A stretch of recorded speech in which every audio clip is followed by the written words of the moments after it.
Naabot na ang aton order sa Prince guys. Amo ring ang resibo.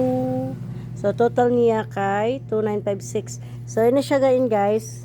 Kung nakita ninyo ara kay tay handling fee mini nila cash 169. So kay utang mini siya amin na siya nga ara kay tay handling fee nga gitawag.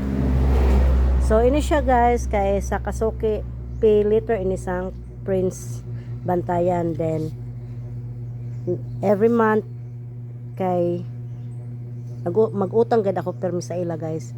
Sunod sara ang ato na utang kay kami na siya ang total 2956. So nya tulo ka karton na siya. Then ang konsini guys amuli ni ang aton gyud pang order. Laban makaon siya guys, laban mga pagkaon sa kapuyahan, sa mga biscuits raw nan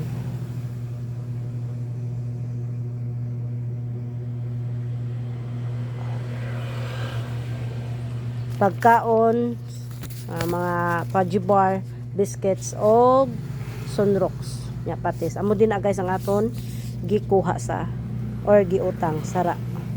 So ini siya nga bayron naton guys kay within 20 days ini siya kinahanglan bayaran naton. So aton sara man ang kuan pizza. So mga August o mga September kuan ini siya naton bayaran. Mga tunga-tunga sang September.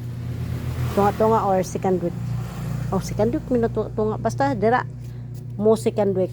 So, aman na siya guys. So, ato na i-display ini siya.